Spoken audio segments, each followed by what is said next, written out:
Hey everyone, we're the Whiskey Sippers, and this is the 8-year new Riff bourbon. Let's get into it. After this. All right, guys, we're back. This bottle was a request from one of our viewers. He asked, could you guys do the new Riff 8-year? Have you tried it? I said, yeah, I've got a bottle. It's not open yet. So I cracked it open the other day, and we are going to review it. All right, so here we are. So this is the 8-year from New Riff. It is not bottled in bond. However, it is 2 different distilling seasons.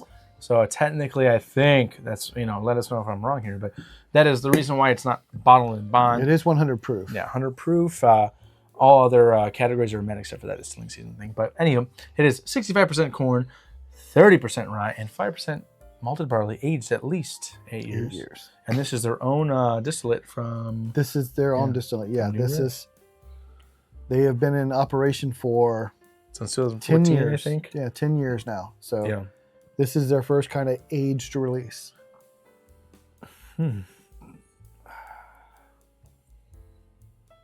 Definitely sweet. That's got a nice nose. Yeah. It's not like a dark, like a burnt brown sugar, like a caramel.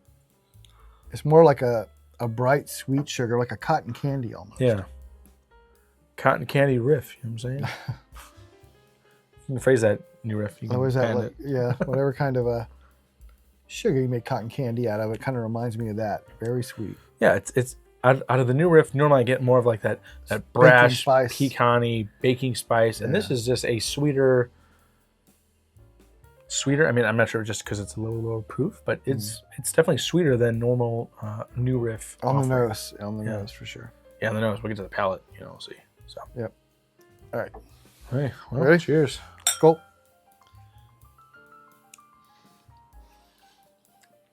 It's like a nice light sweetness, but then it does have that peppery, pecan-y baking spice on the palate. Finish. Yeah. The finish is, and it drinks a little hotter than 100 proof in my opinion. I mean, I would say not like crazy, but like barrel proof or anything, but definitely gives a little something. I'd say the mouthfeel is right around 100 proof. You're right. It has like a light sweetness on the front. Like I said, not quite as sweet as cotton candy, but that kind of sweetness rather than a dark brown sugar. And it's got that baking spice on the finish, but it kind of dies there. And I'm sure that's because it's 100 proof. It doesn't really have, it doesn't linger. It doesn't have that long finish. It kind of finishes and it's just done. Yeah. It has a little roundhouse kick and a back kick. And you're like, ugh. But then you can still breathe afterwards. So you're not like. I'd love to have this at like 110 proof. Yeah. But then you're still getting into that like, all right, now it's just an 8-year non-100 proof pick, barrel proof almost. I would love to have an 8-year barrel proof pick. So the MSRP on this, I believe, is $67.99. I think it was like 65. 65, $70 depending on the area. You know what? I think because they did increase the age from like a 4.5-year single barrel to a little bit lower proof, I think that's pretty good in alignment with pricing and whatnot. Yeah, I think their regular bottled and bond is around $45. Yeah. So then it's like another $20, $25 for the 8-year. Yeah. So if you like their bottled and bond, I think you'll love this. Yeah. I think this is a nice palate opener. Again, it didn't really have the finish to make me want to really rave about it, but it does have a nice palate. It's nice and soft, sweet, smooth, a little bit of baking spice, and the price range is perfectly fine. Yeah. Yeah, it's definitely in that $65 price range. You're just right. This is I would say it's pretty solid. It delivers where you want it to deliver. It's not too hot.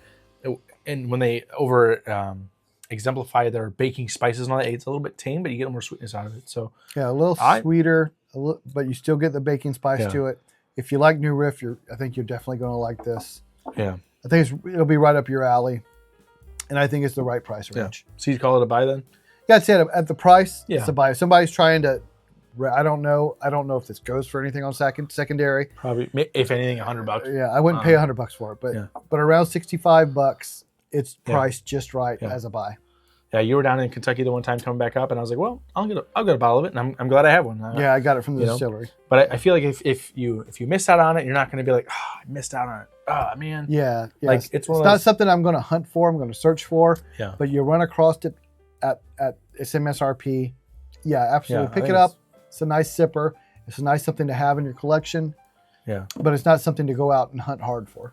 Yeah, but I'm enjoying it. So Yeah, it's a nice sipper. Well, let us know if you tried this one. And they also have an 8-year rye now as well. So if you tried that one, let us know what you think if you've compared them. We'd love to know. And I guess until next time. The best bourbon and whiskey Is apparently the one you like the most. All All right, See you cheers, next guys. time, guys. Bye.